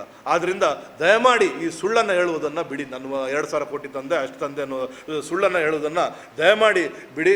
ಈ ಗುತ್ತಿಗೆದಾರರ ಹತ್ರ ಕೇಳಬೇಕಾಗುತ್ತೆ, ಇವತ್ತು ಎಷ್ಟು ಹಣ ನೀವು ತಂದಿದ್ದೀರಿ ಅನ್ನೋದು ಗುತ್ತಿಗೆದಾರರನ್ನ ಕೇಳಬೇಕು. ನಿಮ್ಮ ಸುಳ್ಳುಗಳಿಗೆ ಮಿತಿ ಇರಲಿ ಶಾಸಕರೇ. ಯಾಕಂದರೆ ಯಾವಾಗ ನೋಡಿದ್ರೆ ನಾನು 3000 ಕೋಟಿ ತಂದೆ, 4000 ಕೋಟಿ ತಂದೆ ಅಂತ ಅವಾಗವಾಗ ಹೇಳ್ತಿರ್ತೀರ. ಈ 3000 ಕೋಟಿ 4000 ಕೋಟಿಲಿ ಎಷ್ಟು ಮಠಮಾನ್ಯಗಳಿಗೆ ನೀವು ಪಂಗನಾಮ ಹಾಕಿದ್ದೀರಿ ಅಂತ ನಮಗೆ ಗೊತ್ತು. ಎಷ್ಟು ಸಮುದಾಯ ಭವನಗಳಿಗೆ ಪಂಗನಾಮ ಹಾಕಿದ್ದೀರಾ ಅಂತ ಗೊತ್ತು. ಎಷ್ಟು ಸಮುದಾಯ ಭವನಗಳು ನಿಮ್ಮನ್ನು ಧಿಕ್ಕರಿಸಿದೆ ಅಂತ ನಮಗೆ ಗೊತ್ತು. ಆ ಎಲ್ಲ ಪತ್ರ ವ್ಯವಹಾರಗಳನ್ನು ನಾವು ಸದ್ಯದಲ್ಲೇ ಬಿಡುಗಡೆ ಮಾಡ್ತೇವೆ. ಯಾವ ಆಯವ್ಯಯದಲ್ಲಿ ದುಡ್ಡು ಇಲ್ಲದೇ ಇದ್ರೂ ಕೂಡ ಅದಕ್ಕಿಂತ ಮೀರಿದ ಹಣವನ್ನು ನೀವು ಘೋಷಣೆಯನ್ನು ಮಾಡಿ ಚುನಾವಣೆ ಸಂದರ್ಭದಲ್ಲಿ ನಿಮಗೆ 3 ಕೋಟಿ ಕೊಡ್ತೀನಿ, 4 ಕೋಟಿ ಕೊಡ್ತೇನೆ, 5 ಕೋಟಿ ಕೊಡ್ತೇನೆ ಅಂತ ಘೋಷಣೆಯನ್ನು ಮಾಡಿ ಇವತ್ತು ಎಲ್ಲರನ್ನೂ ಯಾವ ದಿಕ್ಕಿಗೆ ನೀವು ಹಾಕಿದ್ದೀರಾ ಅಂತ ನಾನು ಸದ್ಯದಲ್ಲೇ ಅದು ಕೂಡ ಬಿಡುಗಡೆ ಮಾಡ್ತೇನೆ. ಕೆಲವು ದೇವಾಲಯಗಳಿಗೆ ನಾನು ಭೇಟಿ ಕೊಟ್ಟಾಗ ನನಗೆ ಗೊತ್ತಾದಂಥ ವಿಷಯ, 50 ಲಕ್ಷ ಬಂದಿರುವಂಥ ದೇವಾಲಯದ ಸಮುದಾಯ ಭವನಗಳಿಗೆ 2 ಕೋಟಿ ರೂಪಾಯಿ ಖರ್ಚು ಮಾಡಿ ನಾನು ದುಡ್ಡು ತರ್ತೀನಿ ಅಂತ ಅವ್ರ ಕೈಲಿ ನೀವು ಮಾಡಿಸಿದ್ದೀರಾ. ಸಣ್ಣ ಸಮುದಾಯ ಭವನಗಳನ್ನು ಕಟ್ಟಿ ಅವ್ರು ಹೇಗೋ ಅವ್ರು ಕೆಲಸ ಮಾಡ್ತಿದ್ರು. ನಿಮ್ಮ ಆಶ್ವಾಸನೆಗೆ ಅವರು ಸೋತು ಇವತ್ತು 2 ಕೋಟಿ ರೂಪಾಯಿಯ ದೇವಾಲಯ ಸಮುದಾಯ ಭವನಗಳನ್ನು ಮಾಡಿ ಆ ಕಡೆ ದಡನೂ ಸೇರಕ್ಕಾಗ್ತಾ ಇಲ್ಲ, ಈ ಕಡೆ ನದಿಯಲ್ಲಿ ಮುಳುಗಕ್ಕೂ ಆಗ್ತಾ ಇಲ್ಲ. ಅಂಥ ಪರಿಸ್ಥಿತಿಯಲ್ಲಿ ಅವರೆಲ್ಲ ಸಿಲುಕಿರೋದನ್ನು ನಾವು ಈಗಾಗಲೇ ನೋಡ್ತಾ ಇದ್ದೇವೆ. ಈಗ ನೀವು ಹೇಳ್ತಿದ್ದೀರಲ್ಲ, ನಮ್ಮ ಗುರಾಯಿನ್ಕೆರೆ ರಸ್ತೆ ಬಗ್ಗೆ ಭಾಳ ಕಾಳಜಿಯನ್ನು ವಹಿಸಿ ನೀವು ಹೇಳ್ತಾ ಇದ್ದೀರಾ. ನಾನು ನಿಮಗೆ ಹೇಳಲಿಕ್ಕೆ ಇಷ್ಟಪಡ್ತಾ ಇದ್ದೇನೆ, ಇದೊಂದು ಭಾಳ ಪ್ರಮುಖವಾದ ರಸ್ತೆ. ಗುರಾಯಿನ್ಕೆರೆ ಉಪ್ಪಿನಂಗಡಿ ರಸ್ತೆ ನಮ್ಮ ತಾಲೂಕಿನ, ನಮ್ಮ ಜಿಲ್ಲೆಯ ಅತ್ಯಂತ ಪ್ರಮುಖವಾದ ರಸ್ತೆ. ಈ ರಸ್ತೆಯಲ್ಲಿ NH 73 ಮತ್ತು NH 75ನ ಕನೆಕ್ಟ್ ಮಾಡುವಂಥ ರಸ್ತೆ. ಇದೊಂದು ಪ್ರಮುಖವಾದ ಜೀವನಾಡಿ ಅಂತಲೇ ಹೇಳ್ಬೋದು. ಈ ರಸ್ತೆಗೆ ನೀವು ಮತ್ತು ನಮ್ಮ ಮಾನ್ಯ ಸಂಸದರು ನೀವಿಬ್ಬರೂ ಸೇರಿ ಒಂದು ಗುದ್ದಲಿ ಪೂಜೆಯನ್ನು ಮಾಡಿ ಈ ರಸ್ತೆಗೆ ಚಾಲನೆಯನ್ನು ಕೊಡ್ತೀರಾ. ಅದಕ್ಕಿಂತ ಮುಂಚೆ ನೀವು ಮತ್ತು ನಮ್ಮ ಸಂಸದರು ನೀವು ದೆಹಲಿಗೆ ಕೂಡ ತೆರಳಿ ನಿತಿನ್ ಗಡ್ಕರಿ ಅವ್ರನ್ನ ಕೂಡ ಭೇಟಿ ಮಾಡಿ ಈ ರಸ್ತೆ ಅಭಿವೃದ್ಧಿ ಆಗಬೇಕು ಅಂತ ಪ್ರಸ್ತಾವನೆಯನ್ನು ಸಲ್ಲಿಸಿದ್ದೀರಾ. ನೀವು ಗುದ್ದಲಿ ಪೂಜೆ ಮಾಡಿದಾಗ ನೀವು ಒಂದು ಮಾತು ಹೇಳಿದ್ರಿ, ನಾವು ಗುರಾಯಿನ್ಕೆರೆ ಉಪ್ಪಿನಂಗಡಿ ರಸ್ತೆಗೆ ಗುದ್ದಲಿ ಪೂಜೆ ಮಾಡ್ತೀವಿ ಅಂತ ನೀವು ಅವತ್ತು ಘಂಟಾಘೋಷವಾಗಿ ಹೇಳಿದ್ರಿ. ಅದು ಎಲ್ಲ ಮಾಧ್ಯಮದಲ್ಲೂ ಕೂಡ ಅದು ಬಂದಿತ್ತು. ಆದರೆ ನೀವು ಚೈನೇಜ್ 0 ನಮ್ಮ ಗುರಾಯಿನ್ಕೆರೆ ಹಿಡಿದು 10 ಕಿಲೋಮೀಟರ್ವರೆಗೂ ನಮ್ಮ ಗುರಾಯಿನ್ಕೆರೆ ಟು ಪಿಲಿಗೂಡು ಮಾಡಿ ಕಲ್ಲೇರಿವರೆಗೂ ಯಾವುದೇ ಕಾಮಗಾರಿಗಳನ್ನು ಮಾಡದೆ ತಿರ್ಗಿ ಕಲ್ಲೇರಿಯಿಂದ ಉಪ್ಪಿನಂಗಡಿವರೆಗೂ ಪ್ಯಾಚ್ ವರ್ಕ್ ಮಾಡಿದ್ದೀರಿ. ಯಾಕೆ ಈ ಸಣ್ಣ ಪೋರ್ಷನ್ಗೆ ಒಂದು ಮಲತಾಯಿ ಧೋರಣೆ ಮಾಡ್ತಿದ್ದೀರಾ ಅಂತ ತಾವು ಹೇಳ್ಬೋದು ಶಾಸಕರೇ? ಯಾಕೆ ಇಲ್ಲಿ ನಿಮಗೆ ಬೇಕಾದವರು ಇಲ್ಲ ಅಂತನಲ್ಲ, ಅಥವಾ ನಿಮಗೆ ಮತ ಕೊಡುವವರು ಅಲ್ಲಿ ಇಲ್ಲ ಅಂತ ಈ ಒಂದು ಸಣ್ಣ ಪ್ಯಾಚನ್ನು ನೀವು ಯಾಕೆ ಬಿಟ್ಟಿದ್ದೀರಿ? ಇಷ್ಟು ದೊಡ್ಡ ಮೊತ್ತವನ್ನು ತರ್ತೀನಿ, ನಿತಿನ್ ಗಡ್ಕರಿ ಅವ್ರ ಹತ್ರ ಹೋಗಿರೋರಿಗೆ ಇದೊಂದು ದೊಡ್ಡ ಮೊತ್ತ ಆಯಿತಾ? ಈ ಒಂದು 5 ಕೋಟಿ ನೀವು ತಂದು ಕೆಲಸ ಮಾಡಲಿಕ್ಕೆ ನಿಮ್ಮ ಕೈಲಿ ಸಾಧ್ಯವಿಲ್ವಾ ಶಾಸಕರೇ? ನಿಮಗೆ ಸಾಧ್ಯವಿಲ್ಲ ಅಂತ ಹೇಳಿ ನಾವು ಇದಕ್ಕೆ ಹೋಗ್ತೀವಿ. ಖಂಡಿತವಾಗ್ಲೂ ಜನರಿಗೆ ಸಂಕಷ್ಟ ಇದೆ ಅಂತ ಹೇಳಿದ್ರೆ ನಮ್ಮ ಪ್ರಯತ್ನವನ್ನು ನಾವು ಮಾಡ್ತೀವಿ. ನಾನೇನು ಜನಪ್ರತಿನಿಧಿ ಅದಲ್ಲ, ನಾನೊಬ್ಬ ಸಾಮಾನ್ಯ ನಾಗರಿಕ. ನಾನು ನಮ್ಮ ಸಚಿವರ ಹತ್ರ, ನಮ್ಮ ಕಾರ್ಯಕರ್ತರನ್ನು, ನಮ್ಮ ನಾಯಕರನ್ನ ಕರ್ಕೊಂಡು ಹೋಗ್ತೇನೆ, ಅವ್ರ ಹತ್ರ ಬೇಡಿಕೆಯನ್ನು ಖಂಡಿತವಾಗ್ಲೂ ಇಡ್ತೇನೆ. ಯಾಕಂತ ಹೇಳಿದ್ರೆ ಜನರಿಗೆ ಸಮಸ್ಯೆ ಆಗಬಾರ್ದು, ಅಭಿವೃದ್ಧಿ ಆಗಬೇಕು ಅನ್ನೋದು ಒಂದೇ ದೃಷ್ಟಿಯಿಂದ ನಾನು ಖಂಡಿತವಾಗ್ಲೂ ಇದಕ್ಕೆ ಹೋಗ್ತೇನೆ. ಆದರೆ ನೀವು ಯಾಕೆ ಹೋಗಿಲ್ಲ? ಮತ್ತು ನೀವು ಹೇಳ್ತೀರಿ ನಿಮ್ಮ ಹತ್ರ 1000 ಕೋಟಿ ತಂದೆ, 3000 ಕೋಟಿ ತಂದೆ. ಆ 3,000 ಕೋಟಿಯಲ್ಲಿ ಇಲ್ಲಿಗೆ ಬೇಕಾಗಿರುವಂಥ ಒಂದು 5-6 ಕೋಟಿ ನೀವು ಇಡಲಿಕ್ಕೆ ನಿಮಗೆ ಆಗಲಿಲ್ವೋ? ಯಾಕೆ ನೀವು ಈ ಮುಖ್ಯ ರಸ್ತೆಗೆ ನೀವು ದುಡ್ಡನ್ನು ಇಡಲಿಲ್ಲ? ಯಾಕೆ ನೀವು ದುಡ್ಡನ್ನು ಇಟ್ಟಿರೋ ರಸ್ತೆ ಇವತ್ತು ಒಂದೇ ಮಳೆಗೆ ಎಲ್ಲ ರಸ್ತೆಗಳು ಗುಂಡಿಯಾಗಿ ಹೊಂಡಾಗಿ ಹೋಗ್ತಾ ಇದೆ? ಅದೇನು 40% ಕಮಿಷನ್ ಕಳಪೆ ಕಾಮಗಾರಿಯ? ಈ ರೀತಿ ಯಾಕೆ ಜನರನ್ನು ದಾರಿ ತಪ್ಪಿಸುವಂಥ ಕೆಲಸ ಮಾಡ್ತಾ ಇದ್ದೀರಿ ಅಂತ ನಾನು ಕೇಳಲಿಕ್ಕೆ ಇಷ್ಟಪಡ್ತಾ ಇದ್ದೇನೆ. ಇವತ್ತು ಸರ್ಕಾರದಿಂದ ಹಣ ಬರ್ತಾ ಇಲ್ಲ, ಸರಿಯಾದ ರೀತಿಯಲ್ಲಿ ಅಧಿಕಾರಿಗಳು ಕೆಲಸ ಮಾಡ್ತಿಲ್ಲ. ಇದು ಯಾರ ಕೆಲಸ? ನೀವು ಯಾರ ವಿರುದ್ಧ ಪ್ರತಿಭಟನೆ ಮಾಡ್ತಿದ್ದೀರಾ? ನೀವು ಬೀದಿಯಲ್ಲಿ ನಿಂತು ಪ್ರತಿಭಟನೆ ಮಾಡೋದು ಅದು ನಿಮ್ಗೆ ಅಧಿಕಾರ ಕೊಟ್ಟಿದ್ದಾರೆ ಜನ. ನೀವು ಇಲ್ಲಿ ನಿಂತು ಪ್ರತಿಭಟನೆ ಮಾಡೋದಲ್ಲ. ನೀವು ಸದನದಲ್ಲಿ ಪ್ರಶ್ನೆ ಮಾಡಿ, ಅಧಿಕಾರಿಗಳನ್ನು ಪ್ರಶ್ನೆ ಮಾಡಿ, ನೀವು ನಮ್ಮ ಸಚಿವರನ್ನು ಭೇಟಿ ಮಾಡಿ. ನಿಮಗೆ ಹೋಗಲಿಕ್ಕೆ ಮುಖ ಇಲ್ಲ. ಯಾಕಂತ ಹೇಳಿದ್ರೆ ಮುಖ್ಯಮಂತ್ರಿ ಕೊಲೆಗಡುಕ ಅಂತ ನಿಮ್ಮ ಮೇಲೆ ಒಂದು ಕೇಸಿದೆ, ಸಚಿವರ ಹೆಂಡತಿಯ ಮೇಲೆ ಇಲ್ಲ ಸಲ್ಲದ ಆರೋಪಗಳನ್ನು ಮಾಡಿ ಅವ್ರ ಹತ್ರ ನೀವು ಹೋಗಲಿಕ್ಕೆ ನಿಮಗೆ ಮುಖ ಇಲ್ಲ. ಎಲ್ಲ ಸಚಿವರ ವಿರುದ್ಧವೂ ಕೂಡ ನಿಮ್ಮ ಈ ಬಚ್ಚಲು ಬಾಯನ್ನು ನೀವು ಹರಿಬಿಟ್ಟು ಇವತ್ತು ಎಲ್ಲೂ ಕೂಡ ನಿಮಗೆ ಮುಖ ತೋರಿಸುವಂಥ ಪರಿಸ್ಥಿತಿ ನಿಮ್ಮಲ್ಲಿ ಇಲ್ಲ. ಆದ್ದರಿಂದ ನೀವು ಇಲ್ಲಿ ನಿಂತ್ಕೊಂಡು ನಿಮ್ಮ ಕಾರ್ಯಕರ್ತರನ್ನ ಮುಂದೆ ನಿಂತ್ಕೊಂಡು ಈ ಒಂದು ಕೆಲಸವನ್ನು ಮಾಡ್ತಾ ಇದ್ದೀರಾ. ದಯಮಾಡಿ ಬೆಳ್ತಂಗಡಿಯ ಅಭಿವೃದ್ಧಿಯ ಕಡೆ ಗಮನ ಕೊಡಿ. ಇನ್ನೊಂದಷ್ಟು ಅನುದಾನವನ್ನು ತಗೊಂಬನ್ನಿ. ಈ ಸಾಕಷ್ಟು ರಸ್ತೆಗಳು ಹಾಳಾಗಿದೆ, ಮಳೆಯಲ್ಲಿ ಜನರಿಗೆ ಹೋಗಲಿಕ್ಕೆ ಕಷ್ಟ ಆಗ್ತಾ ಇದೆ. ಆದ್ದರಿಂದ ದಯಮಾಡಿ ಇನ್ನಾದರೂ ಈ ಕೆಲಸಕ್ಕೆ ಕೈ ಹಾಕಿ.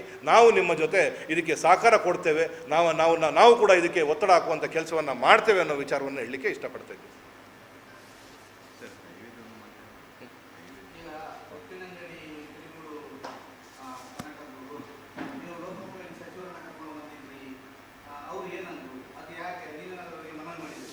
ನಾನು ಉಪ್ಪಿನಂಗಡಿ ಪಿಲಿಗೂಡು ರಸ್ತೆಗೆ ಲೋಕೋಪಯೋಗಿ ಸಚಿವರನ್ನು ಪ್ರಮುಖವಾಗಿ ಕರ್ಕೊಂಡ್ಬಂದಿದ್ದು, ಒಂದು 2-3 ಸಮುದಾಯ ಭವನಗಳನ್ನು ಅಲ್ಲಿ ಆಗಬೇಕಾಗಿತ್ತು. ಯಾಕಂತ ಹೇಳಿದ್ರೆ ನಮ್ಮ ಹಿರಿಯ ಮಟ್ಟದ ನಾಯಕರು ಅವರ ಆ ಒಂದು ವಿಚಾರಕ್ಕೆ ಕರ್ಕೊಂಡ್ಬಂದೆ. ಆಗ ಕರ್ಕೊಂಡ್ಬಂದಾಗ ಅವರು ನಮ್ಮ ತಣ್ಣೀರು ಪಂಥ ಗ್ರಾಮದ ಬದ್ರಿಯಾ ಜುಮ್ಮಾ ಮಸೀದಿಗೆ ಅಚಾನಕ್ಕಾಗಿ ಭೇಟಿ ಮಾಡಿದ್ರು. ಯಾವುದೇ ಅವರಿಗೆ ಕರೆ ಇರಲಿಲ್ಲ. ಆದರೆ ಭೇಟಿ ಮಾಡಿದ ತಕ್ಷಣ ಅಲ್ಲಿರೋ ಜನ ಹೇಳಿದ್ರು, ಸರ್ ನಮಗೆ ತಡೆಗೋಡೆ ಬೇಕು ಅಂತೇಳಿ.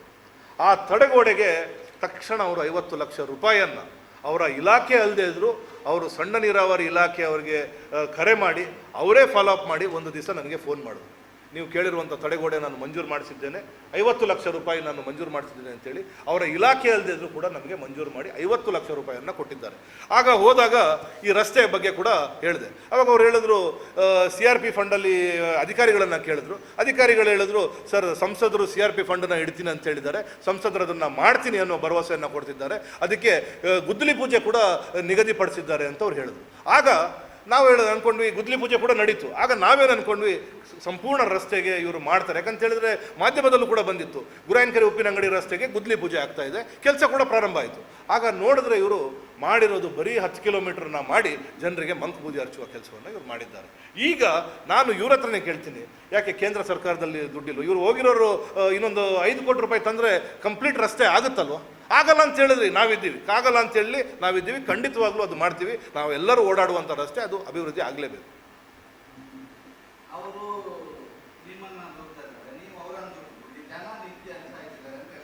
ನನ್ನನ್ನು ದೂರೋದಕ್ಕೆ ನಾನು ಯಾವ ಅದೇ ಕಾಂಗ್ರೆಸ್ ಈಗ ಬೀದಿಯಲ್ಲಿ ನಿಂತು ಈಗ ಅವರಿಗಿರುವ ಅಧಿಕಾರ ನನ್ನ ಹತ್ರ ಇಲ್ಲ. KDPಯಲ್ಲಿ ಮಾತಾಡ್ಬೋದು, ಇಲ್ಲಿ KDP ಮಾಡಿ ಇಲ್ಲಿ KDPಯಲ್ಲಿ ನಿರ್ಣಯ ಮಾಡಿ ಅದನ್ನು ರಾಜ್ಯಕ್ಕೆ ಕಳಿಸ್ಬೋದು, ತಾಲೂಕು KDPಯನ್ನು ಮಾಡಿ ಉಸ್ತುವಾರಿ ಸಚಿವರ ಜೊತೆ ಹೋಗಿ ಸಮಾಲೋಚನೆ ಮಾಡಿ ಎಲ್ಲ ಅಧಿಕಾರಿಗಳನ್ನು ಅಲ್ಲಿ ಹೋಗಿ ಮಾತಾಡ್ಬೋದು. ಅಥವಾ ಅಸೆಂಬ್ಲಿಯಲ್ಲಿ ಕೂಡ ಪ್ರಶ್ನೆಯನ್ನು ಎತ್ತುವಂಥ ದೊಡ್ಡ ಅಧಿಕಾರ ಜನರು ಅವ್ರ ಕೈಯಲ್ಲಿ ಕೊಟ್ಟಿದ್ದಾರೆ. ಅದನ್ನು ಉಪಯೋಗ ಮಾಡದೆ ಇವತ್ತು ನೀವು ಒಂದು ವಿಚಾರ ನಿಮ್ಮನ್ನು ಕೇಳೋಕ್ಕೆ ಇಷ್ಟಪಡ್ತೀನಿ. ನೀವು ಮಂಗಳೂರಿಂದ ಬೆಳ್ತಂಗಡಿಗೆ ಬನ್ನಿ, ಬಂಟ್ವಾಳದಲ್ಲಿ ಸಾಕಷ್ಟು ಬ್ಯಾನರ್ಗಳನ್ನು ನೋಡ್ತೀವಿ, ಕಾಮಗಾರಿಗಳು ಪ್ರಾರಂಭ ಆಗಿದೆ ಅಂತ. ನೀವು ಫೇಸ್ಬುಕ್ಕಲ್ಲಿ ಮೂಡುಬಿದ್ರೆ ಶಾಸಕರ ಒಂದು ಫೇಸ್ಬುಕ್ ನೋಡಿ, ವಾರಕ್ಕೆ ಒಂದೊಂದು ಕಾಮಗಾರಿಗಳಿಗೆ ಅವರು ಚಾಲನೆಯನ್ನು ಕೊಡ್ತಾ ಇದ್ದಾರೆ. ಹಾಸನ ನೋಡಿ, ಮೂಡಿಗೆ ನಮ್ಮ ತುಮಕೂರು ನೋಡಿ, ನಮ್ಮ ಮೈಸೂರು ಭಾಗ ನೋಡಿ, ಎಲ್ಲೆಲ್ಲಿ BJP ಶಾಸಕರಿದ್ದಾರೆ ಅವರೆಲ್ಲರೂ ಗುದ್ಲಿ ಪೂಜೆಗಳನ್ನು ಮಾಡ್ತಿದ್ದಾರೆ, ಕೆಲಸ ಕಾಮಗಾರಿಗಳನ್ನು ಮಾಡ್ತಿದ್ದಾರೆ. ಇವ್ರು ಯಾಕೆ ಮಾಡ್ತಾ ಇಲ್ಲ? ಇವ್ರು ಯಾಕೆ ಅನುದಾನವನ್ನು ತರ್ತಾ ಇಲ್ಲ? ಬಂದಿರೋ ಅನುದಾನವನ್ನು ಇವರು ಉಪಯೋಗ ಮಾಡ್ತಾ ಇಲ್ಲ. ಮಳೆ ಹಾನಿ ಅನುದಾನ ಇರ್ಬೋದು, ಅಲ್ಪಸಂಖ್ಯಾತರ ಅನುದಾನ ಇರ್ಬೋದು, ಇದನ್ನು ಯಾಕೆ ಇವರು ಉಪಯೋಗ ಮಾಡ್ತಾ ಇಲ್ಲ ಅಂತ ನಾನು ಅವ್ರನ್ನೇ ಕೇಳಲಿಕ್ಕೆ ಇಷ್ಟಪಡ್ತೀನಿ. ನೀವು ಕೆಲವು ಕಾಮಗಾರಿಗಳನ್ನು ತಡೆ ಹಿಡಿದಿದ್ದೀರಿ ಅಂತ ಹೇಳುವ ಸ್ಟೇಟ್ಮೆಂಟ್ ಕೊಟ್ಟಿದ್ದೀರಿ. ನಾನು ತಡೆ ಹಿಡಿದಿದ್ದೇನೆ. ಹೌದಾ? ಇದೊಂದು ಗೂಬೆ ಕೂರಿಸುವಂಥ ಕೆಲಸವನ್ನು ನಿರಂತರವಾಗಿ ಮಾಡ್ತಾ ಇದ್ದಾರೆ. ಯಾವ ಕಾಮಗಾರಿಗಳನ್ನು ತಡೆ ಹಿಡಿದಿದ್ದೀನಿ ಅಂತ ಅವ್ರು ಪಟ್ಟಿ ಕೊಡಲಿ, ದಯಮಾಡಿ ಅವ್ರು ಪಟ್ಟಿ ಕೊಡಲಿ. ಯಾವ ಕಾಮಗಾರಿಗಳನ್ನು ನಾನು ತಡೆ ಹಿಡಿದಿದ್ದೀನಿ ಅಂತ ಪಟ್ಟಿ ಕೊಡಲಿ. ಮತ್ತು ಅಧಿಕಾರಿಗಳು ನಾನು ಹೇಳಿದ್ದಕ್ಕೆ ಯಾವುದಾದ್ರೂ ಕಾಮಗಾರಿಗಳನ್ನ ತಡೆ ಹಿಡಿದಿದ್ದಾರೆ ಅಂತ ಹೇಳಿ ಅಧಿಕಾರಿಗಳು ಹೇಳಿ. ಯಾಕಂತ ಹೇಳಿದ್ರೆ ಇವಾಗ ನಾನು ಈಗಾಗಲೇ ನಿಮಗೆ ಹೇಳಿದೆ, ಈ ನಮ್ಮ ಹುರ್ಲಾ ರಸ್ತೆ, ನಾನು ನಿಮ್ಮ ಮುಂದೆ ವಿತ್ ದಾಖಲೆ ಇದನ್ನು ಹೇಳಲಿಕ್ಕೆ ಇಷ್ಟಪಡ್ತಾ ಇದ್ದೇನೆ. ಹುರ್ಲಾ ರಸ್ತೆಗೆ 7 ಪ್ಯಾಕೇಜ್ಗಳಲ್ಲಿ ಒಂದು ರಸ್ತೆ ಕಾಮಗಾರಿಗೆ ಅನುದಾನವನ್ನು ಕೊಡ್ತಾರೆ. ಆ 7 ರಸ್ತೆಯಲ್ಲಿ 6 ರಸ್ತೆಯನ್ನು ಮಾಡಿ 7ನೇ ರಸ್ತೆಯನ್ನು ಮಾಡದೇನೆ ಬಿಲ್ಲಿಗೆ ಇವರು ಅಪ್ಲಿಕೇಶನ್ನ ಹಾಕ್ತಾರೆ. ಈ ಸಂದರ್ಭದಲ್ಲಿ ಹೊಸ ಅಧಿಕಾರಿಗಳನ್ನು ಇದನ್ನು ತಡೆ ಹಿಡಿದಿದ್ದಾರೆ. 3 ಕಿಂಡಿ ಅಣೆಕಟ್ಟುಗಳು ಒಂದು ಪ್ಯಾಕೇಜಲ್ಲಿ ಬರುತ್ತೆ.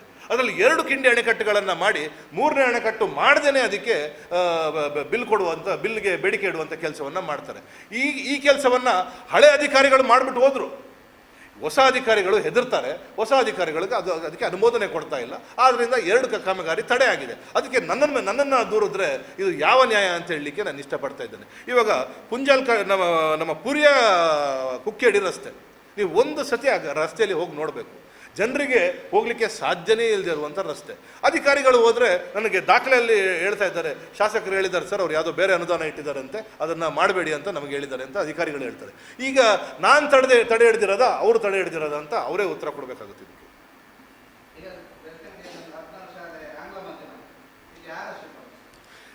ಇಡೀ ರಾಜ್ಯದಲ್ಲಿ 4,000 ಶಾಲೆಗಳಿಗೆ ಸಿದ್ದರಾಮಯ್ಯನವರು ಬಜೆಟ್ನಲ್ಲಿ ಇದಕ್ಕೆ ಆಂಗ್ಲ ಮಾಧ್ಯಮ ಶಾಲೆ ಮಾಡಬೇಕು ಅಂತ ಈಗಾಗಲೇ ಅದಕ್ಕೆ ಇದು ಬಜೆಟ್ ಘೋಷಣೆ ಆಗಿತ್ತು.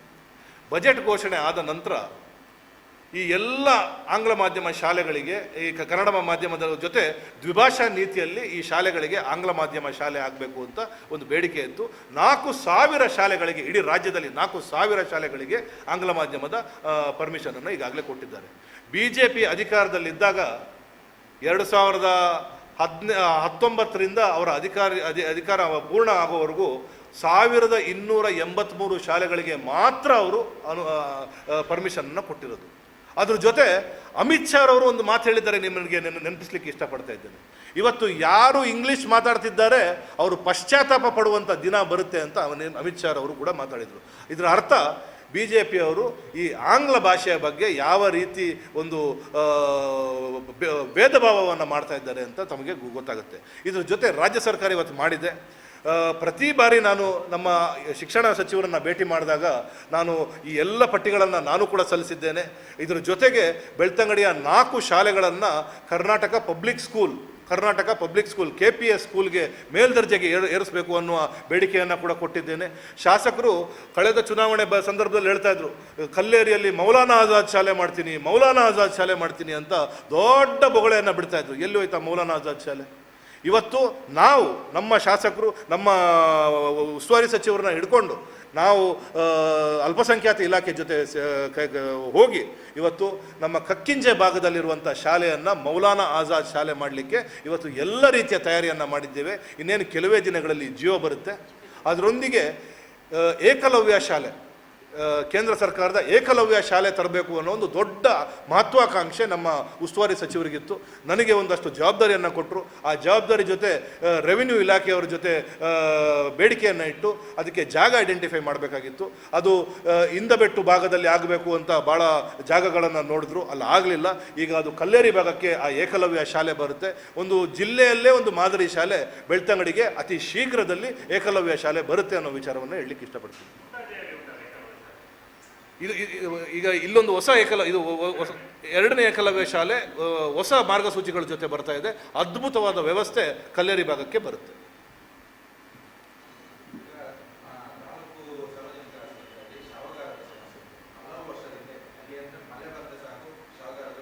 ಸರಿ,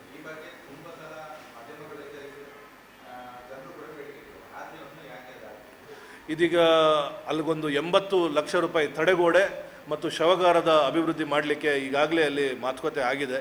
ಅದಕ್ಕೆ ಅನುದಾನ ಕೂಡ ಬಂದಿದೆ. ಅದಕ್ಕೆ ಮೊನ್ನೆ ನಮ್ಮ ಆರೋಗ್ಯ ರಕ್ಷಾ ಸಮಿತಿಯವರು ಹೋಗಿ ಕೂಡ ಅದರ ವಿಚಾರದಲ್ಲಿ ಪ್ರಸ್ತಾಪನೆಯನ್ನು ಸಲ್ಲಿಸಿದ್ದಾರೆ. ಈಗ ಶವಗಾರ ಅಲ್ಲಿಂದ ಇನ್ನೊಂದು ಕಡೆಗೆ ಪಕ್ಕದಲ್ಲೇ ಶಿಫ್ಟ್ ಮಾಡಬೇಕು, ಪ್ಲಸ್ ಅದನ್ನು ಸ್ವಲ್ಪ ಎತ್ತರ ಮಾಡಬೇಕು ಅನ್ನೋ ಒಂದು ಬೇಡಿಕೆಯನ್ನು ಈಗಾಗಲೇ ಇಟ್ಟಿದ್ದಾರೆ. ಅದ್ರ ಜೊತೆಗೆ ಅಲ್ಲಿ ಬಂದು ದಾಖಲೆಗಳನ್ನು ಬರೆಯುವಂಥ ಪೊಲೀಸ್ ಅಧಿಕಾರಿಗಳಿಗೆ ಕೂಡ ಒಂದು ಸಣ್ಣ ಚೌಕಿ ಆಗಬೇಕು. ಯಾಕಂತ ಹೇಳಿದ್ರೆ ಅತಿ ಹೆಚ್ಚು ಮಳೆ ಬರುವ ಸಂದರ್ಭದಲ್ಲಿ ಪೊಲೀಸ್ ಅಧಿಕಾರಿಗಳು ಕೊಡೆ ಹಿಡ್ಕೊಂಡು ಅಲ್ಲಿ ದಾಖಲೆಗಳನ್ನು ಬರೆಯುವಂಥ ಸಂದರ್ಭ ಇದೆ. ಅದಕ್ಕೆ ಜಾಗವನ್ನು ಐಡೆಂಟಿಫೈ ಮಾಡ್ತಾ ಇದ್ದಾರೆ ಪಕ್ಕದಲ್ಲೇ.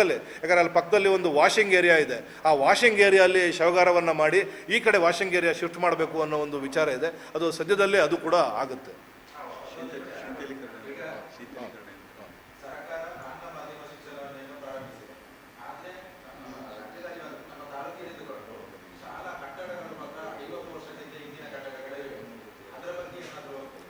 ಮೊನ್ನೆ ನಾನು ಮಾನ್ಯ ಶಿಕ್ಷಣ ಸಚಿವರನ್ನ ಭೇಟಿಯಾದಾಗ ಅವರಿಗೆ ಈ ವಿಚಾರವನ್ನು ಹೇಳಿದ್ದೇನೆ.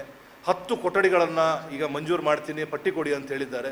ಈಗಾಗಲೇ ಶಾಸಕರಿಗೂ ಕೂಡ ಆ ಒಂದು ವಿಚಾರವನ್ನು ಎಲ್ಲ ಶಾಸಕರಿಗೂ, ಇವ್ರಿಗೊಬ್ಬರಿಗೆ ಅಂತಲ್ಲ ಎಲ್ಲ ಶಾಸಕರಿಗೂ ಕೊಟ್ಟಿದ್ದಾರೆ. ಯಾಕೋ ಶಾಸಕರು ಇದ್ರ ಬಗ್ಗೆ ಆಸಕ್ತಿಯನ್ನು ತೋರ್ತಾ ಇಲ್ಲ. ದಯಮಾಡಿ ಅವರು ಕೂಡ ಕೊಡಲಿ, ನಾನು ಕೊಡ್ತೇನೆ.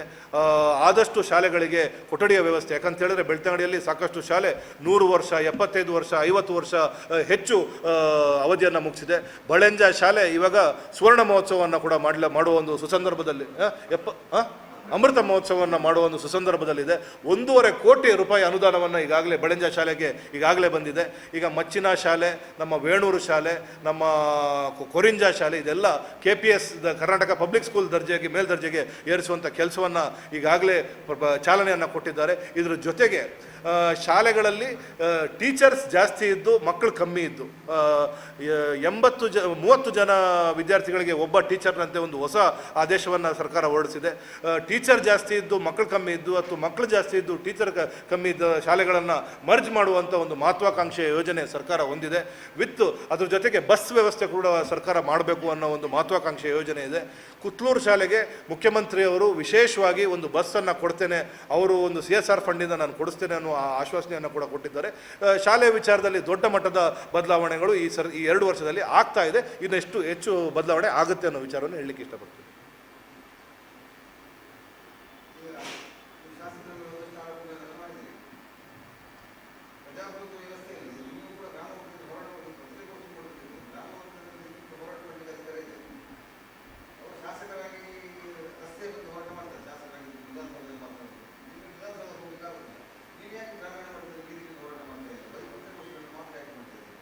ಈಗಾಗಲೇ ಮೊನ್ನೆ BJPಯ ಒಂದು ಜಿಲ್ಲಾ ಮಟ್ಟದ 2 ಜಿಲ್ಲೆಯಲ್ಲಿ ಒಂದು ಅಭಿಯಾನ ಆಯಿತು. ಎಲ್ಲ ಹೋಗಿ ಗ್ರಾಮೀಣ ಮಟ್ಟದಲ್ಲಿ ಗ್ರಾಮ ಪಂಚಾಯತ್ ಮುಂದೆ ಕಾಂಗ್ರೆಸ್ನ ಬಗ್ಗೆ ಸುಳ್ಳು ಸುದ್ದಿಗಳನ್ನು ಹೇಳ್ತಾ ಅಪಪ್ರಚಾರಗಳನ್ನು ಮಾಡ್ತಾ ಒಂದು ಹೋರಾಟವನ್ನು ಮಾಡಿದ್ರು.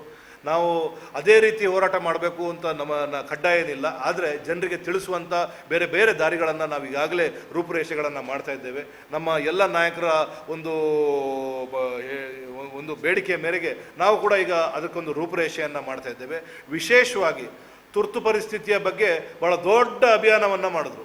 ಇಡೀ ರಾಜ್ಯದಲ್ಲಿ ತುರ್ತು ಪರಿಸ್ಥಿತಿಯ ಬಗ್ಗೆ ಒಂದು ದೊಡ್ಡ ಅಭಿಯಾನವನ್ನು BJP ಮಾಡ್ತು. ಆದರೆ ತುರ್ತು ಪರಿಸ್ಥಿತಿಯಿಂದ ಆದಂಥ ಕೆಲವು ಅನುಕೂಲಗಳು, ವಿಶೇಷವಾಗಿ ಉಳುವವನೇ ಭೂಮಿಯ ಒಡೆಯ ಅಂತ ಒಂದು ಮಹತ್ವಾಕಾಂಕ್ಷೆಯ ಕಾಯ್ದೆ ಬಂದು ಕೂಡ 50 ವರ್ಷ ಆಗಿದೆ. ಆ ಒಂದು ದೊಡ್ಡ ಯೋಜನೆಯನ್ನು ಹಿಡ್ಕೊಂಡು ಅದರ ಸುವರ್ಣ ಮಹೋತ್ಸವ, ತುರ್ತು ಪರಿಸ್ಥಿತಿ 50 ವರ್ಷ ಹೇಗಾಗಿದೆಯೋ ಅದೇ ರೀತಿ ಈ ಒಂದು ಭೂಮಸ್ತೆ ಕಾಯ್ದೆ ಬಂದು ಕೂಡ 50 ವರ್ಷ ಆಗಿದೆ. ಅದಕ್ಕೊಂದು ದೊಡ್ಡ ಅಭಿಯಾನವನ್ನು ಹಾಕ್ಕೊಂಡು ನಾವು ಎಲ್ಲ ಗ್ರಾಮ ಪಂಚಾಯತ್ ಮಟ್ಟಕ್ಕೆ ಹೋಗುವ ಒಂದು ರೂಪುರೇಷೆಗಳನ್ನು ಸದ್ಯದಲ್ಲೇ ಆಗ್ತಾ ಇದ್ದೇವೆ.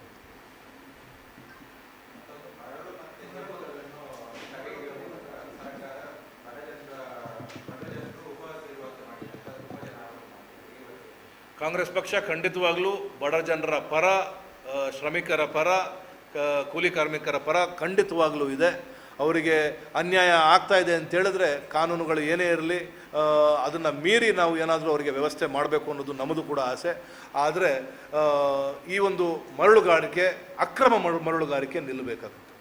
ಈ ಅಕ್ರಮ ಮರಳುಗಾರಿಕೆ ನಿಲ್ಲಲಿಲ್ಲ ಅಂದರೆ ಬಹುಶಃ ನಮ್ಮ ನದಿಗಳು ಬತ್ತಿ ಹೋಗುವಂಥ ಪರಿಸ್ಥಿತಿ ಬಂದಿದೆ. ಇಷ್ಟು ದೊಡ್ಡ ಮಟ್ಟದಲ್ಲಿ ಈ ಜಿಲ್ಲೆಯಲ್ಲಿ ಮಳೆ ಬಂದರೂ ಕೂಡ ಈ ಬಾರಿಯ ಅತಿ ಹೆಚ್ಚು ಮಳೆ ಬಂದಿರೋದು ಯಾವ ಗ್ರಾಮದಲ್ಲಿ ಅಂತ ಕೇಳಿದ್ರೆ ಅದು ಬಾರ್ಯ ಮತ್ತು ಬಂದಾರ್ ಗ್ರಾಮದಲ್ಲಿ. ಇಡೀ ನಮ್ಮ ಈ ವ್ಯಾಪ್ತಿಯಲ್ಲಿ ಅತಿ ಹೆಚ್ಚು ಮಳೆ ಬಂದಿರೋದು ಬಾರ್ಯ ಮತ್ತು ಬಂದಾರ್ ಗ್ರಾಮದಲ್ಲಿ. ಇಲ್ಲಿ ಬಂದರೂ ಕೂಡ ಅರೆಗಾಲ ಬಂದಾಗ ಆ ನದಿ ಸಂಪೂರ್ಣವಾಗಿ ಬತ್ತಿ ಹೋಗುವಂಥ ಪರಿಸ್ಥಿತಿ ನಿರ್ಮಾಣ ಆಗ್ತಾ ಇದೆ. ಯಾಕೆ ಅಂತ ಹೇಳಿದ್ರೆ ಎಲ್ಲ ಕಡೆ ಯಥೇಚ್ಛವಾಗಿ ಅಕ್ರಮ ಮರಳುಗಾರಿಕೆ ನಡೀತಾ ಇದೆ. ಇದನ್ನು ನಾವು ಕಡಿವಾಣ ಹಾಕಲೇಬೇಕಾಗುತ್ತೆ. ಇವತ್ತು ಸಾರಾಸಗಟಾಗಿ ನಾಳೆಯಿಂದ ಮರಳೇ ಇಲ್ಲ ಕಲ್ಲೇ ಇಲ್ಲ ಅನ್ನೋ ವಿಚಾರವನ್ನು ಹೇಳ್ತಾ ಇಲ್ಲ. ಮೊನ್ನೆ ಕೂಡ KDPಯಲ್ಲಿ ಚರ್ಚೆ ಆಗಿದೆ. ಯಾರು ಸಕ್ರಮ ಗಣಿಗಾರಿಕೆಯನ್ನು ಮಾಡ್ತಿದ್ದಾರೆ, ಸಕ್ರಮವಾಗಿ ಮಾಡ್ತಾ ಇದ್ದಾರೆ, ಅವರಿಗೆ ಯಾವುದೇ ತೊಂದರೆ ಆಗ್ತಾ ಇಲ್ಲ, ಪರವಾನಗಿ ಇರುವವರಿಗೆ ಯಾವುದೇ ತೊಂದರೆ ಆಗ್ತಾ ಇಲ್ಲ, ಅವರು ತೆಗಿತಾ ಇದ್ದಾರೆ. ಇದರ ಬಗ್ಗೆ ವಿಶೇಷವಾಗಿ ಬೆಂಗಳೂರಿನಲ್ಲಿ ಒಂದು ಸಭೆಯನ್ನು ಕರೆಯಲಾಗಿದೆ. ಈ ವಾರದಲ್ಲಿ ಆ ಸಭೆ ಸೇರುತ್ತೆ. ಆ ಸಭೆಯಲ್ಲಿ ಮಾನ್ಯ ಗಣಿ ಮತ್ತು ಭೂವಿಜ್ಞಾನ ಇಲಾಖೆಯ ಸಚಿವರು, ಮಾನ್ಯ ಉಸ್ತುವಾರಿ ಸಚಿವರು, ಸಂಬಂಧಪಟ್ಟ ಎಲ್ಲ ಶಾಸಕರು, ಪರಿಷತ್ ಸದಸ್ಯರು ಎಲ್ಲರೂ ಅದರಲ್ಲಿ ಭಾಗವಹಿಸ್ತಾರೆ. ಒಂದು ಸಮರ್ಪಕವಾದ ನೀತಿ, ಮರಳು ನೀತಿ ಅಥವಾ ಈಗ ಕೆಂಪು ಕಲ್ಲಿನ ನೀತಿ ಅಲ್ಲಿಂದ ಬರಲಿದೆ. ಇನ್ನು 2-3 ದಿನದಲ್ಲಿ ಇದಕ್ಕೆಲ್ಲ ಪರಿಹಾರ ಖಂಡಿತ ಸಿಗುತ್ತೆ ಅನ್ನೋ ವಿಚಾರವನ್ನು ನಾನು ಹೇಳಲಿಕ್ಕೆ ಇಷ್ಟಪಡ್ತಾ ಇದ್ದೇನೆ.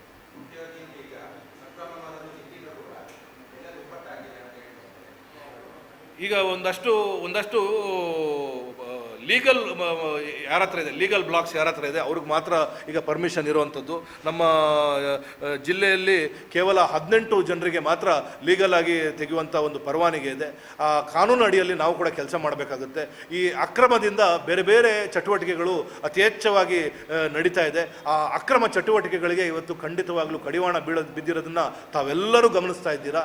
ಆ ಕಾನೂನು ಸುವ್ಯವಸ್ಥೆ ಈ ಜಿಲ್ಲೆಯಲ್ಲಿ ಗಟ್ಟಿಯಾದಾಗ ಈ ಜಿಲ್ಲೆಯ ಬಹಳ ದೊಡ್ಡ ಸಂಖ್ಯೆಯಲ್ಲಿ ನಾಗರಿಕರು ಇವತ್ತು ನಿಟ್ಟುಸಿರು ಬಿಡುವಂಥ ಕೆಲಸವನ್ನು ಮಾಡಿದ್ದಾರೆ. ನಿನ್ನೆ ಶಾಸಕರ ಮಾತುಗಳನ್ನು ಹೇಳಿದಾಗ ಕೂಡ ನಿಮಗೆ ಅದು ಗೋಚರವಾಗಿರ್ಬೋದು. ಇಲ್ಲಾಂದರೆ ಶಾಸಕರ ಎಲ್ಲ ಭಾಷಣದಲ್ಲೂ ಒಂದು ಕೋಮು ಪ್ರಚೋದನೆ ಮಾತಂತೂ ಖಂಡಿತ ಇರ್ತಿತ್ತು. ಆದರೆ ಶಾಸಕರಿಗೂ ಕೂಡ ಭಯ ಆಗಿದೆ. ಈ ಒಂದು ಹೊಸ SP ಬಂದ ಮೇಲೆ ಶಾಸಕರ ಎಲ್ಲ ಬಾಯನ್ನು ಮುಚ್ಚಿ ಯಾವುದೇ ಹೇಳಿಕೆಯನ್ನು ಕೊಡುವುದನ್ನು ನಿಲ್ಲಿಸಿದ್ದಾರೆ. ಯಾಕಂದರೆ SP ಮೊನ್ನೆ ಹೇಳಿದ್ದಾರೆ, ವೇದಿಕೆಯಿಂದಲೇ ಕರ್ಕೊಂಡು ಹೋಗ್ತೀವಿ ಅನ್ನೋ ವಿಚಾರವನ್ನು ಹೇಳಿದ್ದಾರೆ. ಆದ್ದರಿಂದ ಇವತ್ತು ಎಲ್ಲ ಕೋಮು ದ್ವೇಷ ಮಾಡುವಂಥವ್ರು ಎಲ್ಲರಿಗೂ ಇದೊಂದು ಪಾಠ ಅಂತ ನಾನು ಹೇಳಲಿಕ್ಕೆ ಇಷ್ಟಪಡ್ತಾ ಇದ್ದೇನೆ. ಅದನ್ನು ಇವತ್ತು ಬೆಂಗಳೂರಿನಲ್ಲಿ ನಡೆಯುವ ಉನ್ನತ ಮಟ್ಟದ ಸಭೆಯಲ್ಲಿ ಖಂಡಿತ ಇದು ಚರ್ಚೆ ಆಗುತ್ತೆ. ಅದಕ್ಕೆ ಸರಿಯಾದ ಮರಳು ನೀತಿ ಮತ್ತು ಕೆಂಪು ಕಲ್ಲಿನ ಒಂದು ನೀತಿಯನ್ನು ಖಂಡಿತ ಹೊರಬರುತ್ತೆ. ಇನ್ನೊಂದು 3-4 ದಿವಸದಲ್ಲಿ ಈ ಸಭೆ ನಡೆಯುತ್ತೆ.